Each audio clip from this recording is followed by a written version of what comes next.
श्री खाटू श्याम जी की कथा। महाभारत काल में लगभग 5,500 वर्ष पहले एक महान आत्मा का अवतरण हुआ, जिसे हम भीम पौत्र बर्बरिक के नाम से जानते हैं।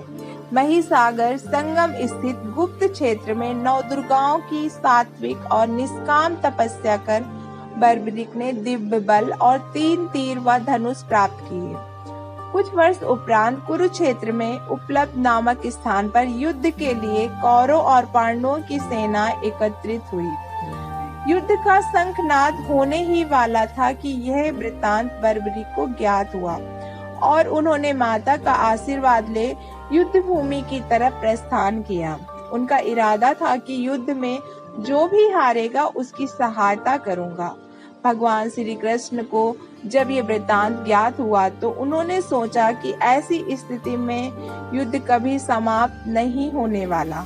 अतः उन्होंने ब्राह्मण का भेष धारण कर बर्बरिक का मार्ग रोककर उनसे पूछा कि आप कहाँ प्रस्थान कर रहे हैं। बर्बरिक ने अपना ध्येय बताया कि वो कुरुक्षेत्र जाकर अपना कर्तव्य निर्वाह करेंगे और इस पर ब्राह्मण रूप में से श्री कृष्ण ने उन्हें अपना कौशल दिखाने को कहा। बर्बरिक ने एक ही तीर से पेड़ के सभी पत्तों को भेद दिया, सिवाय एक पत्ते के जो श्री कृष्ण के अपने पैर के नीचे दबा दिया था। बर्बरिक ने ब्राह्मण रूपी श्री कृष्ण ने प्रार्थना की कि वो अपना पैर पत्ते के ऊपर से हटाएं, वरना आपका पैर घायल हो सकता है। श्री कृष्ण ने अपना पैर हटा लिया व बर्बरिक से एक वरदान मांगा।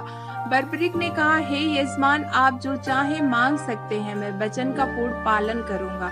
ब्राह्मण रूपी श्री कृष्ण ने शीश दान मांगा। ये सुनकर बर्बरिक तनिक भी विचलित नहीं हुए, परंतु उन्होंने श्री कृष्ण को अपने वास्तविक रूप में दर्शन देने की बात की, क्योंकि कोई भी साधारण व्यक्ति ये दान नहीं मांग सकता। तब श्री कृष्ण अपने वास्तविक रूप में प्रकट हुए। उन्होंने महाबली, त्यागी, तपस्वी वीर बर्बरिक का मस्तक रणचंडिका को भेंट करने के लिए मांगा और साथ ही वरदान दिया कि कलयुग में तुम मेरे ही नाम से जाने जाओगे, मेरी ही शक्ति तुम में निहित होगी। देवगण तुम्हारे मस्तक की पूजा करेंगे। जब तक पृथ्वी, नक्षत्र, चंद्रमा तथा सूर्य रहेंगे, तब तक तुम लोगों के द्वारा मेरे श्याम रूप में पूजनीय रहोगे। मस्तक को अमृत से सींचा और अजर अमर कर दिया। मस्तक ने संपूर्ण महाभारत का युद्ध देखा एवं युद्ध के निर्णायक भी रहे। युद्ध के बाद महाबली बर्बरिक कृष्ण से आशीर्वाद लेकर अंतर्ध्यान हो गए। बहुत समय बाद कलयुग का प्रसार बढ़ते ही भगवान श्याम के वरदान से भक्तों का उद्धार करने के लिए वो खाटू में चमत्कारी रूप में प्रकट हुए। एक गाय घर जाते समय रास्ते में एक स्थान पर खड़ी होकर चारों थनों से दूध की धाराएं बहाती थी। जब ग्वाले ने ये दृश्य देखा तो सारा वृतांत भक्त नरेश खंडेला के राजा को सुनाया। राजा भगवान का स्मरण कर भाव विभोर हो गया। स्वप्न में भगवान श्री श्याम देव ने प्रकट होकर कहा, मैं श्याम देव हूँ। जिस स्थान पर गाय के थन से दूध निकलता है वहाँ मेरा शिलाग्राम है, शिला रूप विग्रह है। खुदाई करके विधि विधान से प्रतिष्ठित करवा दो।